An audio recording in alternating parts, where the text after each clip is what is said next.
राध्या पर एक बार फिर चोरी का लगा इल्जाम। दरअसल उर्मी रात के अंधेरे में चोरी से पैसों की अलमारी खोल देती है और रुपये निकाल लेते हैं। उसी समय राध्या किचन से पानी लेने आती है और उर्मी को पैसे के साथ देख लेती है। राध्या हैरान रह जाती है लेकिन डर के मारे कुछ बोल नहीं पाती। अगली सुबह जब प्रथम के पिताजी अपने अलमारी की जांच करते हैं तो देखते हैं कि पूरे 5 लाख रुपये गायब है। गुस्से से उनका चेहरा लाल हो जाता है और वह पूरे घर को हिला देने वाली आवाज में चिल्लाते हैं, मेरे पैसे कहाँ गए? कौन है जिसने इतनी बड़ी चोरी की है? सारा परिवार हॉल में इकट्ठा हो जाता है। दादी तुरंत राध्या की ओर इशारा करते हैं और कहती है, मुझे पहले से ही शक था, यही लड़की घर में अब शगुन लेकर आई है, पैसे इसी ने चुराए हैं। राध्या की आंखों में आंसू छलक जाते हैं। वह हाथ जोड़कर कहती है, नहीं दादी, मैंने चोरी नहीं की। मैंने अपनी आंखों से देखा था कि उर्मी बुआ जी पैसे ले रही थी। पूरा घर चौंक जाता है। उर्मी घबरा जाती है लेकिन दादी गरज उठती है, चुप, अपने झूठ को सच बनाने के लिए बड़ों पर इल्जाम लगा रही हो, इतनी भी शर्म नहीं है तुम्हें? प्रथम आगे बढ़ता है और सीधा उर्मी से पूछता है, बुआ जी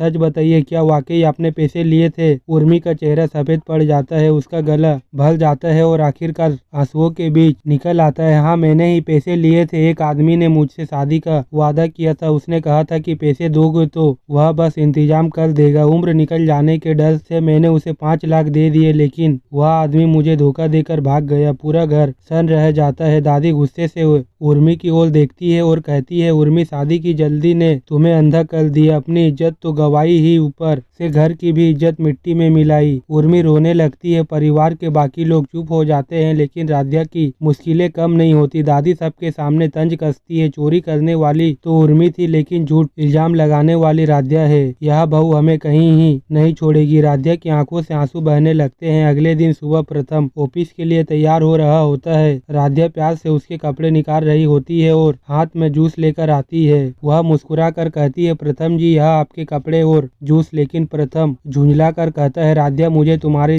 मदद की कोई जरूरत नहीं है, बार बार मेरे कामों में मत पड़ा करो। राध्या सकपका जाती है और गिलास उसके हाथ से फिसल जाता है। जूस सीधे प्रथम की शर्ट पर गिर जाता है। गुस्से से प्रथम चिल्लाता है, तुमसे एक काम ढंग से नहीं होता। राध्या का दिल टूट जाता है। वह अकेले कमरे में जाकर सोचती है, क्यों हमेशा मुझे ही गलत समझा जाता है, क्यों हर बार गलती मेरी ही साबित होती है। इसी बीच दादी पूरे परिवार के सामने राध्या को बुलाती है और आदेश देती है, अगर इस घर की बहू कहलाना चाहती हो तो अपनी काबिलियत साबित करो। अभी मेरे लिए मीठी अदरक वाली चाय बनाओ और ध्यान रहे अगर गलती हुई तो इसी वक्त इस घर से निकल जाओगी। राध्या घबराकर किचन की ओर जाती है। उसी समय रजनी आती है और धीरे से कहती है, राध्या बेटा, छत पर जो कपड़े सुखाए थे, बारिश आने वाली है, जल्दी से उतार लो वरना सब भीग जाएंगे और फिर दादी तुम्हें और ज्यादा कोसेगी। लेकिन दादी बीच में टोक देती है, नहीं पहले मेरी चाय बनेगी, कपड़े भीगते हैं तो भीगने दो। रजनी राध्या का हाथ पकड़कर धीरे से कहती है, तुम ऊपर जाकर कपड़े उतार लो, मैं चाय